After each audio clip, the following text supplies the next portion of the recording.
sont nommés ministres en fonction, en regard de leur nom, les personnes ci-après. Ministre de l'Intérieur, Sécurité, Décentralisation et Affaires coutumières. Madame Mimi Bikela Mundele. Ministre des Finances, Économie et Numérique, Monsieur Magloire Kabemba Okanja. Ministre des Infrastructures et Travaux Publics, Monsieur Alain Chilungu. Ministre du Plan Budget, Emploi et Tourisme, Monsieur Jésus Noël Cheke Wadomene. Ministre de l'Environnement, Propriété et Embellissement de la Ville, Monsieur Léon Moulumba Mwana Anchia. Ministre des Transports et Mobilité Urbaine, Monsieur Bob Amiso Yoka. Ministre de l'Éducation et Citoyenneté, Monsieur Jeannot Cano Larose. Ministre des Partenariats Publics, Privés, Commerce et Artisanat, Monsieur Fiston Lukwebo Moussengo. Ministre de la Jeunesse, Hydrocarbures, Culture et Arts, Monsieur Israël Kabenda Kayua. Ministre de la Santé, Hygiène et Prévention, Monsieur Patricien Gongo Abakazi. Allez, c'est là le nouveau gouvernement provincial nommé tout récemment, déjà hier, par le nouveau patron de la ville, province de Kinshasa, Daniel Bumba. Et donc, vous avez connu les deux ministres provinciaux. Sincères félicitations à vous qui êtes nommés, mais particulièrement au ministre de la Santé, hein, un ami, un frère, aujourd'hui ministre provincial, Patricien Gongo Abakazi. Allez, bon vent à vous, bon mandat et plein de bonnes choses. Bienvenue à chacun et à tous, c'est le départ, le go de votre émission C'est politique que nous avons l'honneur de vous présenter en ce jour. Merci de votre fidélité renouvelée aux antennes de la 10e rue télévision. Un grand merci à la grande équipe technique qui nous accompagne ce matin. Dieudonné Masunda, Jimmy Dianda, Enoch Louyeye, pourquoi pas Enoch, non, voilà, Germaine Mundukumbo, voilà. La lecture de journaux parus ce matin à Kinshasa. Commençons par Forum des As qui titre En mission de compassion au Nord Kivu souminois. Aux Gomatraciens, nous sommes là, vous n'êtes pas abandonnés. 2 soldats de la SADC tués à Saké à la veille de l'arrivée de la première ministre à Goma. Sénat, la plénière est reportée au vendredi 28 juin pour des raisons logistiques. Retombée de sa ronde hier dans les cellules de prison, Constant Moutamba, cependant ministre de la Justice et des Gardes Sceaux, déplore le surpeuplement à la prison centrale de Makala. Grand Lac. Pas des consensus européens sur le nom de l'envoyé spécial de l'Union européenne pour les conflits dans l'Est de la République démocratique du Congo. Passons à la prospérité qui titre RDC. Robert Ngimbi félicite Félix Tshisekedi pour la réussite de la transition au Tchad. Hôtel de ville de Kinshasa, voici la liste complète des membres du nouveau gouvernement. Nous l'avons lu tantôt ici. Gouvernement, Félix Tshisekedi exige la mise en place d'un parquet financier contre le détourneur des deniers publics. RDC, Christophe Lutundula appelle le Grand Kassai à jouer pleinement son rôle de centralité pour assurer son développement. Voilà. Faux, la loi sur le statut de l'opposition ne donne pas mandat au président de désigner. Oui, ça c'est vrai. Voilà, on va prendre Eco News qui titre Judith Souminois Bukavu, le premier pas de la première ministre dans le Congo profond. Allez, nul ne prophète chez soi. Tshisekedi encensé en N'Djamena, acculé dans l'est de la République démocratique du Congo. Une avenue a été baptisée au nom de Tshisekedi, Félix Antoine Tshilombo, président de la République en N'Djamena. Mesdames et messieurs, regard sur l'actualité, Dieudonné Kishi Kazadi, il est plus que temps d'échanger radicalement des constitutions. Bienvenue. Allez, en plateau, Fiston Zangoumbé, il est acteur de la société civile. Ensemble avec lui, nous allons décrypter l'actualité en République démocratique du Congo, cependant dominée par les périples de la première ministre dans le Congo profond, le premier déplacement officiel de la première ministre en République démocratique du Congo, Judith Souminois. Mesdames et messieurs, vous nous suivez à travers le 26 provinces de la République démocratique du Congo. Bienvenue une fois de plus. Fiston, bonjour, bienvenue. Bonjour mon cher Chris Mukuna, je salue les téléspectateurs qui nous suivent à ce net moment. Je salue la population du Nord Kivu, Sud Kivu, nos frères et sœurs qui souffrent vraiment dans les affres de la guerre. Et nous sommes là pour réfléchir de notre République. Nous pensons que nous avons que le Congo. Et le Congo, nous devons écrire une bonne histoire, comme disait Lumumba, l'écrire par les Congolais et avec les Congolais. Très bien. Écrire notre propre histoire. Donc, nous, Congolais, toi et moi, nous tous, nous avons le droit d'écrire une très bonne histoire. Notre histoire. Cette histoire sera écrite de par nos réalités quotidiennes. Voilà, c'est très important. Fiston, vous êtes de la société civile. Primo, faites-nous un peu l'aperçu général après les élections de décembre dernier. À ce jour, nous avons presque toutes les institutions sont déjà mises en place, hormis les Sénats, parce que là, d'ici peu, l'élection du bureau définitif sera organisée pour qu'enfin toutes les institutions de la République démocratique du Congo soient mises en place. En attendant aussi les élections de bourgmestre. Voilà, ça va arriver. Ça va arriver. Et donc, l'aperçu général. Oui, merci beaucoup, Chris Mukuna. Nous devons dire que nous avons vu un basculement total dans la classe politique congolaise, où nous avons vu de nouvelles figures, ceux qui hier étaient des figures emblématiques. Ils ont disparu. Et aujourd'hui, on voit des nouveaux visages, on voit des jeunes par-ci, par-là. D'ailleurs, je vais commencer par féliciter mon frère qui est devenu ministre provincial, mon frère Bob Amiso, ministre provincial des Transports et drainage. Je lui souhaite un fructueux mandat. Bob Amiso. Allez, Amiso, bon mandat à vous. oui, parce que Kinshasa a beaucoup de problèmes. Il faut faire une bonne thérapeutique. Alors, pour revenir à ta question, donc je disais que tous les décors sont plantés. Nous avons vu des institutions, nous avons vu des nouveaux visages au gouvernement et une femme pour la première fois diriger le gouvernement. Et avec un dynamisme, ça sent qu'il y a vraiment un vent nouveau de l'espoir. Nous le souhaitons aussi.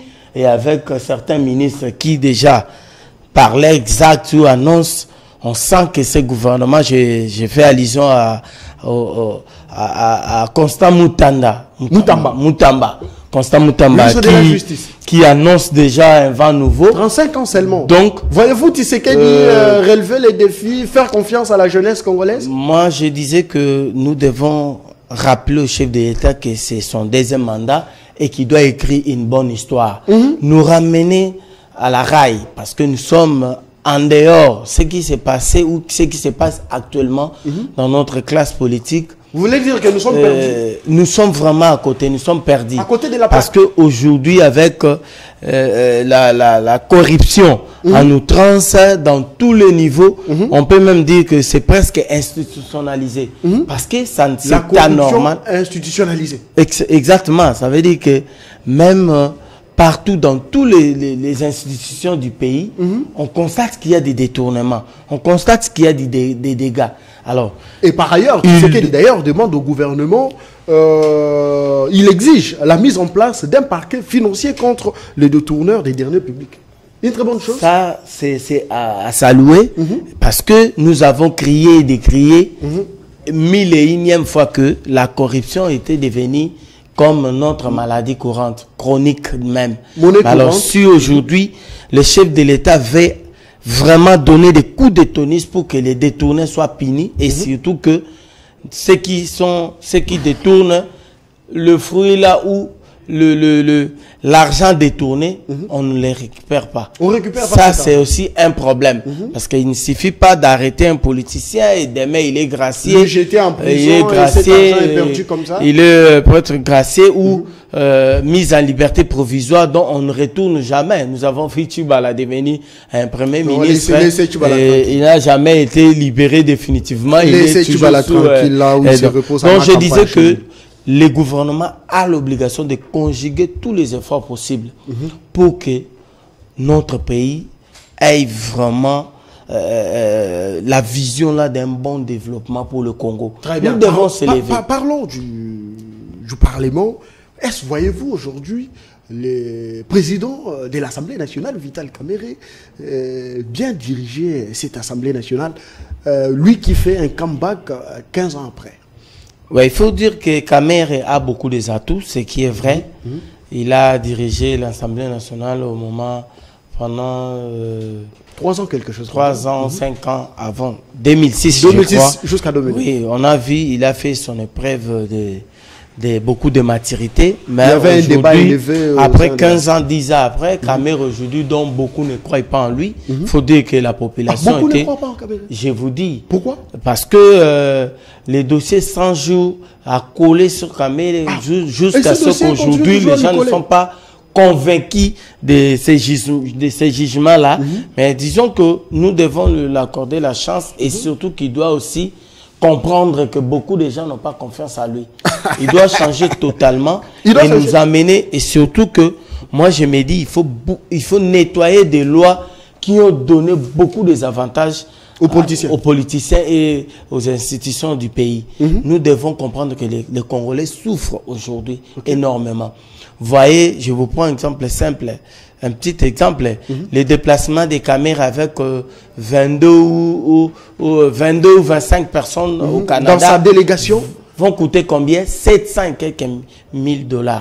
C'est beaucoup. C'est beaucoup. Plus de 700 000 $. C'est plus de 500 600 000 $ pour le déplacement de 22 là et les membres les chargés de mission au Canada. Voilà. Donc aujourd'hui, on a beaucoup de priorités. De tels déplacements, on pouvait prendre 5 personnes, on ne refuse pas pour la diplomatie parlementaire, mais en réalité, il faut réduire le train de vie. Aujourd'hui, c'est facile de dire 5 000 $ ou 80% des Congolais doutent de ça. Avec 700 000 $, et aujourd'hui, 2 ou 3 écoles, le frais de fonctionnement des institutions, c'est colossal. Voilà pourquoi les gens ne comprennent pas. Il y a des à côté, les noms dits des députés. Ça, Kamerhe doit être sincère. Mais il était clair. Il doit donner le montant des émoluments, chiffré à la hauteur de 15 millions de francs congolais. Vous savez, ceux qui nous suivent à la maison, la maman là qui vend des épinards ou des légumes au coin, il ne sait pas salaire, tout, quand on dit salaire, tout frais tout frais compris, il ne sait pas, il y a logement, vie chère et tout, mais quand on dit les à côté, ça dit que les travaux spéciaux des députés, c'est impossible que vos travaux vous donnent plus de l'argent que les salaires. C'est facile de dire 5 000 $. Mais quand vos travaux là parlementaires, les présidents des groupes parlementaires, des primes, tout ça, ça vous prend déjà 12 000, 15 000. Ça veut dire qu'on n'a rien fait. On a seulement voilé la population. Nous devons être sincères avec nous. Nous demandons que M. Félix Tshisekedi nous ramène sur la rail. Chef de l'État. Chef de l'État. Il doit nous aider pour que nous corrigeons réellement les erreurs du passé. Mais par lui-même, il avait dit. Il semblerait par le passé. Laissez-moi vous relancer. Par les passés, il semblerait que les élus nationaux touchaient à la hauteur de 21 000 $. Et aujourd'hui, Kamerhe éclaire l'opinion. Il nous donne exactement ce que touchent les élus à la hauteur de 5 000 $, 15 millions de francs congolais. N'est-ce pas apporter une lumière à cette affaire qui devrait normalement s'enfermer à jamais? Je ne voulais pas être direct avec M. Kamerhe pour dire qu'il a menti. Oh!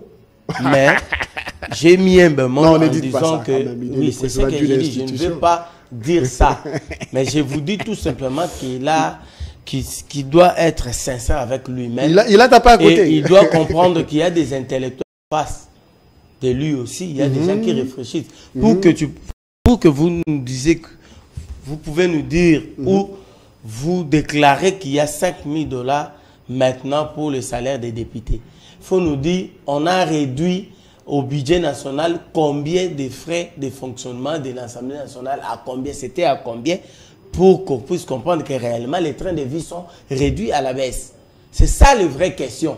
Mais jusque-là, est-ce qu'on a réduit le budget alloué à l'Assemblée nationale? C'est facile, vous déclarez que dorénavant les députés vont avoir 5 000 $. Et après demain, on constate que tout frais compris, voyage, déplacement, vacances par le matin, les députés arrivent à 50 000 ou à 33 000 $. Vous trompez qui? Pourquoi on ne peut pas être, on ne peut pas avoir le souci de la population congolaise? Les gens souffrent, papa. Je vous dis sincèrement, ces pays est malade. S'il faut aller à l'intérieur, s'il faut aller voir comment les gens vivent dans le Congo profond. Dans le Congo profond, je prends l'Équateur. Les conditions de vie restent à désirer. On a vu les images balancées par votre confrère Israël Moutombo vers Inongo, Kiri, où les gens traversent. Il n'y a même pas un pont. Il paraît-il que les gens ont détourné l'argent des PDL 145 territoires. C'est vrai. D'après les infos. Ah, paraît-il. Alors, vous voyez, il y a combien d'hôpitaux aujourd'hui qui ne sont pas réhabilités? Roi Baudouin, prenez Kitambo. Roi Baudouin à Massina là-bas. Je connais bien cet hôpital. Allez voir comment les gens vivent, comment cet hôpital-là est devenu. Vous étiez là quand? Vous étiez là quand? Il n'y a même pas 2-3 mois. Okay. Je viens d'aller là-bas avec un de ses frères. Bon, ça fait 15 ans, plus de 15 ans même que je ne suis pas passé par là. Nous devons comprendre que nos frères souffrent. Nous devons comprendre que le développement du Congo passera par des infrastructures, l'agriculture et l'emploi pour les gens. Très bien. Commençons d'abord par les domaines que vous venez d'énumérer tout à l'heure, les infrastructures. Un domaine où il faut s'y engager, il faut mettre beaucoup de moyens pour justement arriver à réaliser des travaux de grande envergure. Nous avons suivi tous à la télévision nationale le président de la République, Félix Antoine Tshisekedi Tshilombo, et quelques membres du gouvernement qui se sont déplacés pour aller justement lancer les travaux. Il a déposé la première pierre de construction de la rocade de Kinshasa, un boulevard périphérique qui sera construit justement pour soulager la population en ce qui concerne les déplacements avec tout ce qui est comme embouteillage et tout. Une très bonne initiative, un projet ambitieux. En tout cas, sincèrement, nous devons féliciter les chefs de l'État parce que moi-même, je fais presque chaque samedi, week-end, les dimanches, je prends la route de Sekomaf, Njili Brasserie. On a aménagé cette route, vraiment, c'est bien.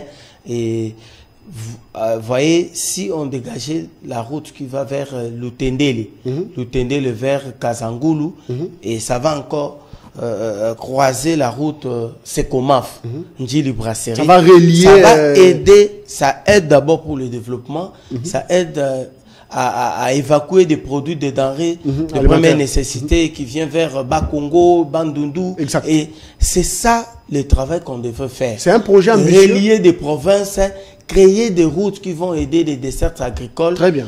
Pour que notre pays puisse avancer. Parce qu'aujourd'hui, dans toutes les écoles du monde de l'économie, il n'y a qu'un principe, une loi qui dit la loi de l'offre et de la demande.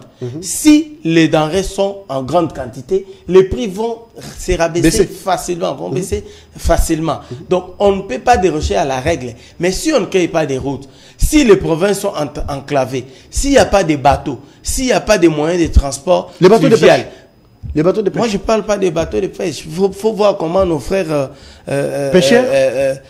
sillonnent sur notre rivière, fleuve Congo, ou bien des rivières le fleuve Congo. Avec le fleuve Congo, avec des baleinières à haut risque. Je ne sais pas si son Excellence, le VPM, c'est Jean-Pierre Bemba, qui est le ministre des Transports. Le ministre des Transports, il va prendre des décisions parce qu'il y a des pertes de vies humaines à chaque fois qu'il y a naufrage.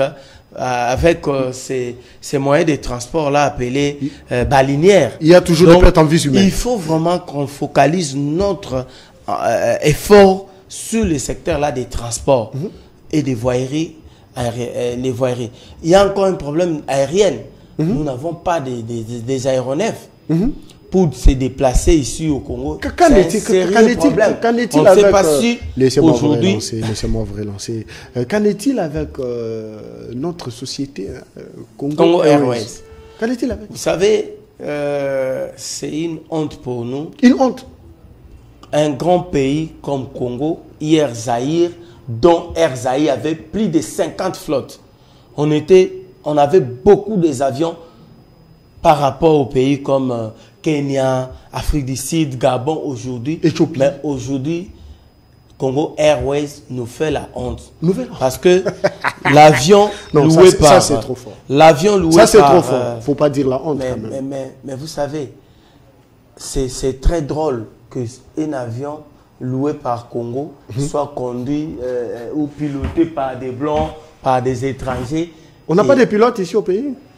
Ça, s'il faut entrer dans ces débats-là, non, nous avons quand même des pilotes. On va vous dire que les anciens pilotes sont aujourd'hui à la retraite et ceux qui conduisent le Boeing et tout ça là, ils sont pris. Donc, il faut avoir une bonne politique. Ça veut dire qu'il faut commencer à former des jeunes. À l'ISA, il y a des jeunes qui font l'aviation. Et aujourd'hui, le pilotage coûte trop cher. Nous devons avoir des pilotes. C'est très grave lorsque vous louez un avion et qu'il n'y a pas des pilotes qui pilotent le Boeing 740. Alors, à l'époque, c'était ça, la politique de Mobutu. Il formait des jeunes, il donnait des bourses et tout ça. Nous devons avoir cette culture-là, d'aider des jeunes, de donner des bourses parce que demain, nous ne devons pas avoir les 40. C'est ce que fait maman, la First Lady, maman Est-ce qu'on donne de laissez-moi vous relancer. Laissez-moi vous relancer. C'est ce qui est en train d'être fait par la fondation Denise Nyakero de la First Lady. Maman Denise Nyakero, qui justement soutient les enfants, nos enfants, à travers son projet Excellencia. La First Lady envoie...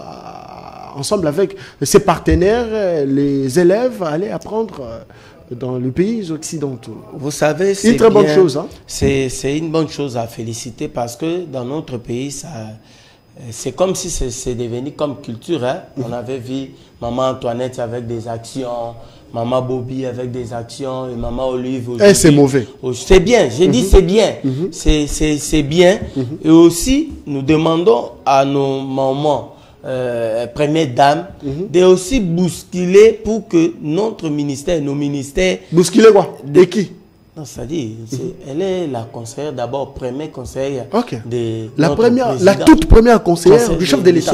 C'est sa femme. Il faut le savoir. C'est sa femme. Oui, ça veut dire... C'est automatique. Il peut aussi demander au chef d'État, mais est-ce que vous ne pouvez pas mettre beaucoup d'accent sur... Vous avez également une conseillère, vous? Sociale. Vous avez une conseillère? Oui, ma femme, Michungoy Moulumba. Donc, vous savez, les lots en réalité, je vais dire ça à Lingala pour que Batumsou va comprendre. L'émission, c'est en français. Il ne faut pas le suivre. Ça dit qu'il faut tout le monde à lobby. Il faut projeter développer Baoyo. Aujourd'hui, nous avons beaucoup de secteurs. Technologie, nouvelle énergie, tout ça. Ça dit qu'il faut voir quels sont les domaines. Actuellement, on parle de l'intelligence artificielle. Quels sont des domaines qu'on doit bousculer, qu'on doit booster pour que les choses aillent mieux. Les choses aillent mieux. Je parlais de l'aviation. Combien de bourses qu'on donne aux gens, à nos enfants qui font l'aviation aujourd'hui? C'est difficile. Combien de jeunes pilotes qui ça c'est intéressant. Pour former ton enfant ou pour former un enfant pour qu'il puisse devenir pilote. C'est pas moins de 20 000 $. Au Canada, c'est pas moins de 30 000 aux États-Unis. Ça veut dire que l'État, recherche scientifique, ces ministères-là souvent abandonnés. C'est la tête passante d'un pays. On doit réfléchir. On doit avoir des sociologues pour bien réfléchir où nous allons. Quelles sont des nouvelles habitudes qui se créent dans la société. Aujourd'hui, on a beaucoup de phénomènes que nous combattons aujourd'hui. Koulouna, demain c'était aujourd'hui des lesbiennes, des PD, voilà, comme notre jeune ministre. Non, notre ministre, il ne faut pas dire jeune. Notre ministre on est fiers, nous disons qu'il est jeune. Oui, on est fiers, c'est un ami, mais quand même, c'est une autorité. Oui. Donc, je disais que lui, il a beaucoup à faire, parce que la justice élève une nation. Très bien. Nous pouvons tout dire, mais si nous n'avons pas la conscience de redresser tout, nous n'allons pas réussir ce que nous voulons. Il ne faut pas tenter des mesures cosmétiques pour susciter des débats ou faire des baises. Donc aujourd'hui, il faut investir dans la jeunesse. Réels. Il faut investir dans la jeunesse. Il faut que les circuits judiciaires, je parle de toutes les instances judiciaires, que ce soit militaire ou civil, nous devons traquer tous les malfrats. Je vous donne un exemple simple. Il y a des colonels ici qui font des commerces, alors que c'est défendu. Il y a des généraux qui ont beaucoup des activités commerciales. Ça, ce sont des anti-valets. Parce que quand on demande que le militaire ne puisse pas faire les commerces, c'est parce que il risque de déraper. Il risque d'avoir des accointances avec par exemple, des groupes rebelles. Je prends dans le cas de miniers, où hier on disait qu'il y avait des généraux à Goma, qu'il y avait des carrés miniers, il y avait des comptoirs, des diamants, des cuivres, et ça. Et est-ce qu'il va bien faire son travail? Est-ce qu'il va traquer des gens qui créent des désordres, qui font des groupes armés, qui créent des groupes armés, pardon, pour chercher à avoir des minéraux il va coopérer avec eux. Nous devons respecter la loi. Au niveau de Burkina Faso, militaire a droit de faire l'agriculture et l'État l'accompagne. On lui donne crédit agricole. En Chine, il y a des militaires qui font l'agriculture, qui font tous travaux. Donc, la génie chez nous, c'est défendu. Chez nous, on laisse les militaires sillonner, déambuler. Non, c'est défendu, vous dites. C'est refusé chez nous. Non, c'est-à-dire on doit améliorer la loi. Ok. On doit améliorer la loi. Ah, vous êtes contre cette loi? idées. Vous êtes contre cette loi? Je ne suis pas contre, mais j'ai dit le monde évolue. Il faut aujourd'hui, lorsqu'il n'y a pas la guerre, les militaires peuvent faire des travaux, tous travaux, c'est-à-dire génie militaire. On a des menuisiers, des maçons, des ingénieurs, de tout ça. On doit le faire. Ça existe. Vous savez, il faut pas mélanger les choses. Quand Yamaka CC, c'est un projet agricole de service national qui devait se faire partout. Et son objectif n'est pas de recruter des bandits, des brigands, de ceux qui sèment des terrains. Non. Dans le cadre d'occuper les jeunes, c'est bon. Mais aujourd'hui, si on disait que ceux qui veulent travailler à la service national peuvent toucher $800 ou $1,200, vous pensez qu'il n'y a pas de jeunes licenciés qui peuvent aller là-bas? Donc, on ne doit pas... Mais nous avons suivi dans le Haut-Katanga, nous avons suivi dans le Haut-Katanga où les jeunes volontaires se sont manifestés pour aller justement... Ils sont nombreux même ici à Kinshasa. Même ici à Kinshasa, si on crée un projet agricole du côté de Passa ou Mikonga ou Maluku là-bas, vous pouvez avoir beaucoup de jeunes. Si on dit aujourd'hui, vous avez $800, on vous donne chaque fin du mois des produits agricoles là pour votre... Comme Mobutu à l'époque avait créé Daipen. Daipen, vous avez vu, il y avait des maisons, il y avait des gens qui travaillaient là-bas, ils nourrissaient leurs familles avec ça. Donc, on doit faire une bonne politique agricole pour que nous puissions aujourd'hui avancer. On ne va pas évoluer avec ce système-là de l'économie extravertie. Et ça gêne. Donc, tout l'économie du pays, bon, là, toutes les banques sont détenues par les étrangers et surtout que les étrangers là ne respectent pas nos lois. Aujourd'hui, on peut payer même un journalier $40, ça ne dira rien aux autorités du pays. Vous avez vu comment les Turcs comment les Turcs fonctionnent avec nos jeunes Congolais. Ils ont 2 mois des arrêts avec un mauvais traitement. 3 mois avec un mauvais traitement. Heureusement que notre ministre de la Justice s'est énervé le jour où il était là. Il a dit non, il a appelé les PCA. Mais ça ne doit pas s'arrêter là. Il y a un ministère approprié pour ça, le ministère du Travail, Prévoyance sociale. Donc, on doit surveiller les secteurs privés que les secteurs nationaux. Vous ne pouvez pas parler des salaires des fonctionnaires et oublier qu'il y a des secteurs informels. Il y a des privés. On doit faire une bonne politique salariale. Comme ça se passe en Europe. On a un grand travail. Et notre président de la République a un grand travail à faire. Déboulonner les systèmes. Nous devons comprendre que le système a changé. Mais lorsque les Indiens, les Libanais sont protégés par les inspecteurs du travail, ça dit que les mêmes systèmes restent. On corrige quoi? Lorsqu'on veut corriger les règles du passé, Aujourd'hui, un Libanais, un Indien peut renvoyer à la maison quelqu'un qui a fait 20 ans ou 15 ans chez lui, il lui paye $60 et il n'y a pas de décompte final pour ça. Il peut se réveiller un beau matin, il n'y a pas de syndicat là-bas. Et si même il y a des syndicats de vendeurs, est-ce qu'on ils sont écoutés? C'est ça le vrai problème. Tenez-vous devant votre micro. Soyez devant votre micro. Nous devons vraiment traiter les vrais problèmes. Soit ceux qui sont autour du chef de l'État ne l'informent pas des erreurs du passé. Ça dit que les choses doivent changer. Les chefs sont bien entourés. Vous savez... Répondez à la question, ne vous justifiez pas. Répondez à la question. Est-ce aujourd'hui les chefs de l'État, notre chef, notre boss, Félix-Antoine Tshisekedi Tshilombo, est-ce qu'il est bien entouré? D'après les informations, beaucoup de désordres. C'est long fou. D'après les informations, M. Chris Mukuna, beaucoup de conseillers du mandat passé pensaient qu'ils étaient au-dessus des ministres. Et beaucoup de choses, d'après les informations, beaucoup de détournements et de paiements à d'urgence qui se sont faits aussi. Il y avait certains, il y avait l'influence de certains conseillers et tout ça. Alors nous donnons la chance au nouveau directeur de cabinet, dont les gens disent qu'il est rigoureux.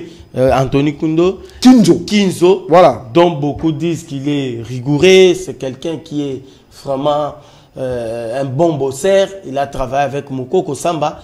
C'est un fidèle de Philadelphie. Bon, c'est pas important, ça c'est important. Ça c'est du côté spirituel. Il faut voir aussi la moralité. Et je pense que il va remettre des choses. Vous pensez? Je pense, avec tout ce qui se dit. Trouvez-vous la détermination au sein du nouveau DIRCAB du chef de l'État? Je pense. Je ne le connais pas personnellement, mais en le voyant et avec les témoignages qui c'est quelqu'un déterminé. C'est quelqu'un de rigoureux. Il est déterminé. Il doit éviter cette influence-là des conseillers, des chefs de l'État, qui mettent des pressions sur le mandataire, qui mettent des pressions sur le ministre, qui sont derrière des dossiers, des projets pour tirer des dividendes. Ce n'est pas bien. Ils doivent redonner l'image des chefs de l'État. Le chef de l'État n'est pas magicien, comme disait Mobutu. Il n'est pas omniscient, omnipotent.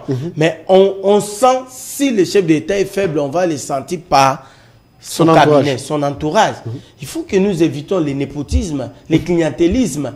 Il faut dire la vérité au chef de l'État que là-bas, ça ne va pas.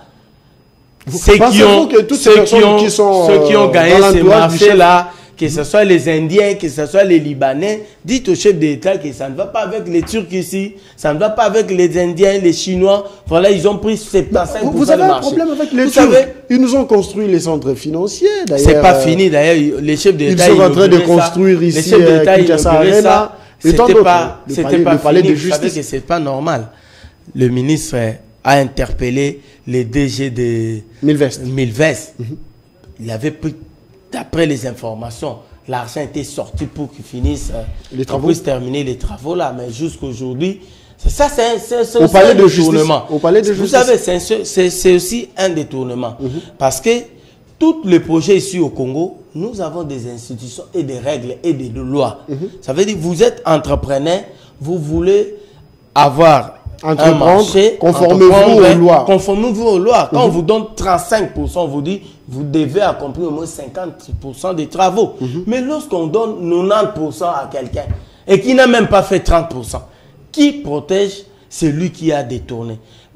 Est-ce que ça peut, ce qui se fait ici au Congo, peut se faire retirer? Un Congolais peut aller prendre 80% de l'argent donné par l'État et bouffer ça. Et aujourd'hui, nous devons aussi réglementer. J'ai vu un communiqué où le ministre de Justice a pris une décision on dit carrément rejeter des F90, le document qu'on donne aux organisations non gouvernementales. Et j'ai salué cette initiative. Moi-même, je suis coordonnateur d'INASBEL, dénommé l'homme au centre de tout. Notre difficulté, c'est aussi avoir les documents légaux. C'est bien beau de dire on suspend les F90, maintenant on veut la personnalité juridique. Mais ça va sortir pendant combien de temps? Et le prix, c'est combien? Parce que dans notre pays, nous avons l'habitude, pour avoir les documents facilement, il faut chercher des tuyaux. Ou quelqu'un va amener chez le ministre et il va signer ça rapidement. Si vous donnez, si le prix officiel c'est 150, on vous dira avec 150 vous allez prendre 3, 4 mois, 6 mois. Mais si vous donnez les frais de suivi, c'est ça les règles du passé, les frais de suivi. Donc, il doit être aussi conscient que le travail ne se fait pas bien. Aujourd'hui, dans des ministères, pour avoir un document, tu peux faire beaucoup de milliers, de 10 000 tours. Le document n'est pas traité. Parce que vous n'avez pas, c'est pas accompagné avec un frais de suivi, un frais de recherche scientifique. Très bien. Recherche des documents. On dit votre document, on ne le voit pas. Papa, est-ce que je peux récupérer la parole? Je vous laisse la parole. Merci beaucoup. Merci de nous suivre.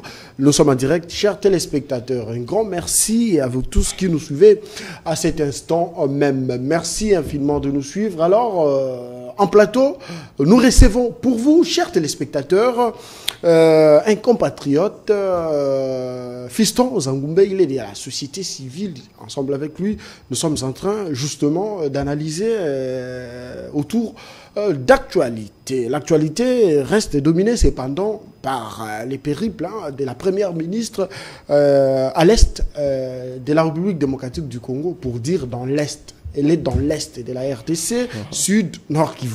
Alors, l'actualité, c'est aussi la publication de ces gouvernements provinciaux. 10 ministres pour ces gouvernements.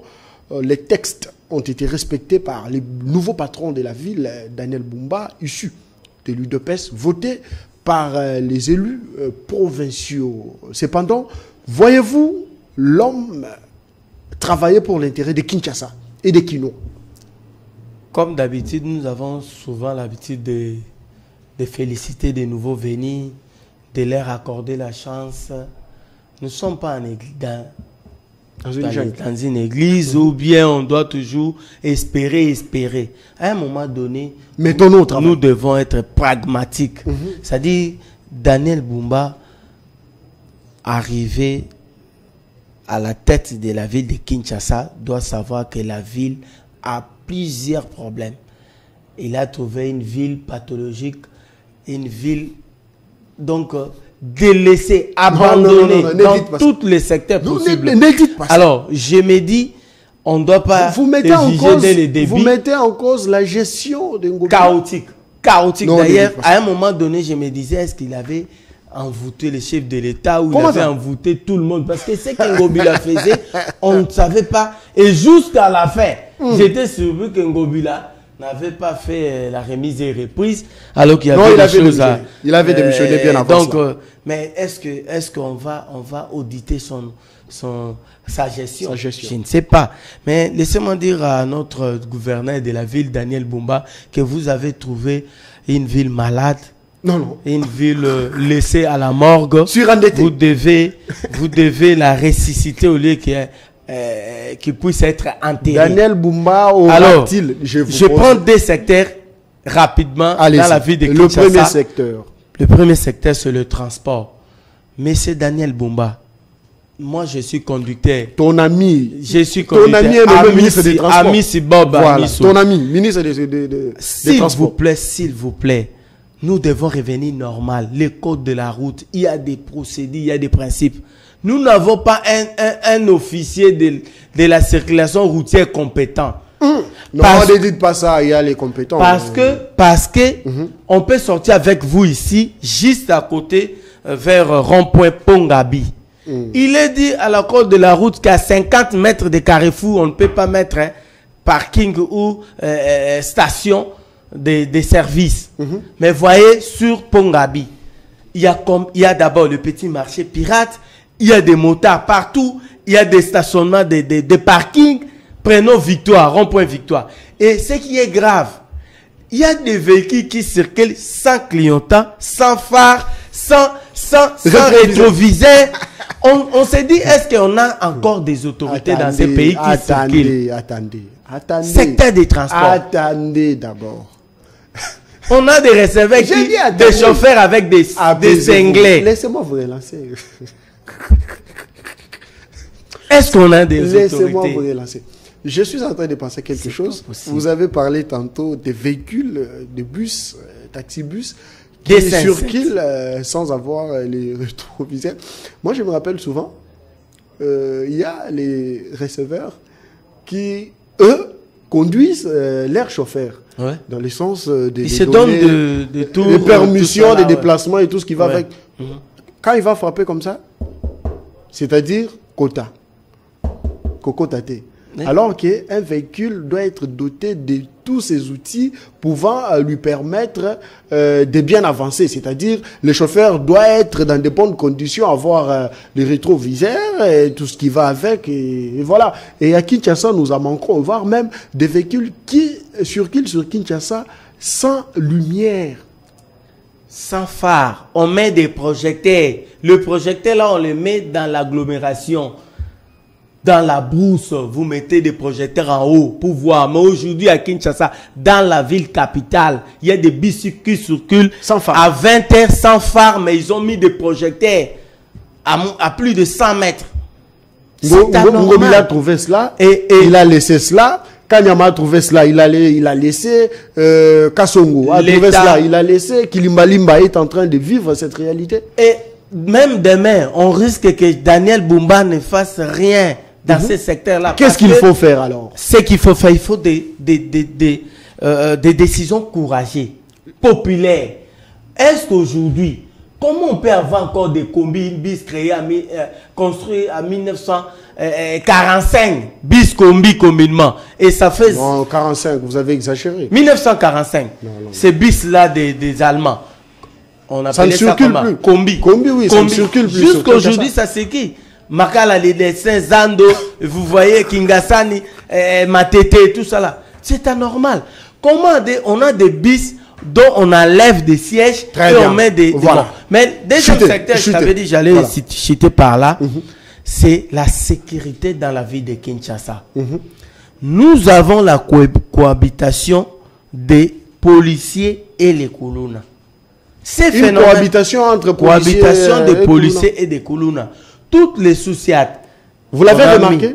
Mais je peux vous donner des exemples. Où c'est vous l'avez remarqué? Vers Bakayao, il y a une station là, à Bandalungwa. Bakayao, il y a un souciate là dont on vend des boissons alcooliques. Guinée, Diamba et tout ça là. Vous prenez Bandal. Bombé aussi. On a créé même un souciate là vers Bandal ou Nzabaluba, où on a mis des militaires parce que le Kouloun avait tué un policier là-bas et maintenant on a placé un souciate. Moi je vis et je vois des policiers prendre des chanvres et la Guinée là avec des policiers. Ça veut dire un bon diagnostic dans la vie de Kinshasa doit se faire. Le gouvernorat, la police, l'armée, le gouvernement, faire un bon diagnostic. Qu'est-ce qu'il faut faire pour freiner ces phénomènes dans la ville de Kinshasa? S'il faut faire comment dirais-je, une mission conjointe militaire armée. Mais c'est déjà fait. C'est déjà fait. Mais les gens constatent même qu'on a maintenant des recrutements de policiers Koulouna, des Koulouna devenus des policiers. Et souvent on dit dans cette unité-là des Oudjana. Non, alors, nous disons que le gouverneur, ici, il y a une commission mixte. Laissez-moi vous informer. Il y a une commission mixte qui a été mise en place. C'est-à-dire, la PNC Ville de Kinshasa va travailler avec les éléments des FRDC, justement en symbiose, pour pouvoir traquer les malafrats, les enfants, nos jeunes gens, appelés communément Koulouna, qui dérangent la population dans le coin de la ville. La dernière fois que vous êtes passé par Magasin Kitambo, ça date de quand? Il n'y a pas une semaine. Hein? La semaine passée. Est-ce que c'est normal, là où le chef de l'État passe le matin, le soir, qu'il y ait des moutards partout? On empêche même des véhicules de passer. Magasin Kitambo. Là où il y a nos autorités passent par là. Allez, nous sommes arrivés à la fin. Nous allons prendre alors, c'est pendant la visite du Premier ministre, de la Première ministre, dans l'espace grand Kivu, donc nord-sud Kivu, la première ministre qui a assisté à la cérémonie du retrait de la MONUSCO, qui par ailleurs a laissé une base, FARDC et un hélicoptère pour justement permettre nos voyants soldats de continuer à traquer et à neutraliser les rebelles dans la partie est de la République démocratique du Congo. Mais aussi hier, la première ministre était à Goma, où elle s'est rendue justement au chevet des déplacés. Elle aura plusieurs activités sur terrain où elle va assister également les déplacés de guerre. Oui, c'est bien, c'est à saluer. Il doit descendre, arriver pour palper du doigt ce qui se passe au niveau de l'Est. Moi, je suis de la société civile et nous avons toujours dénoncé et décrié que la MONUSCO ne faisait pas son travail. Ça fait plus de 20 ans, on a souffert, le nombre de morts ne cessait de s'accroître et la MONUSCO était là. Il regardait. Moi, à un moment donné, je disais dans d'autres émissions, je me disais que vaut mieux mourir sans MONUSCO que mourir avec MONUSCO. Avec MONUSCO. Oh. Et aujourd'hui, les retraits me réjouit, mais nous devons résoudre le vrai problème de l'Est. C'est quoi le vrai problème de l'Est? J'ai suivi Bitakwira. Il a fait beaucoup de choses. Il a dit beaucoup de choses sur le problème de l'Est. Il le maîtrise très bien parce qu'il est de ces coins-là. On a toujours demandé à ce qu'on puisse déplacer certains des militaires qui étaient hier dans l'AFDEL, RCD Goma, CNDP de Kunda et aujourd'hui dans le FARDC. Depuis qu'ils ont fait le brassage, mixage, il est toujours dans ces coins-là. Il faut déplacer des militaires de fois qui sont à Goma. On les envoie vers l'Équateur et on prend ceux de l'Équateur, on prend ceux faire la permutation. Faire des permutations. Laisser un colonel, quelqu'un qui était caporal, il est devenu colonel par rapport aux rébellions et aujourd'hui devenu général. Il est tout le temps à l'Est, il ne veut pas quitter de l'autre côté et ça ne va pas, on ne va pas rester la guerre. C'est bien d'accompagner les Wazalendo. C'est bien aussi d'accompagner d'autres compatriotes comme des Maï-Maï, les encadrer parce que ce sont les autochtones ou les habitants de ces coins-là. Ils connaissent très bien le comportement de nos frères rwandais, ougandais et les burundais. Les Congolais ont beaucoup souffert. Très bien. Nous devons résoudre ce problème-là.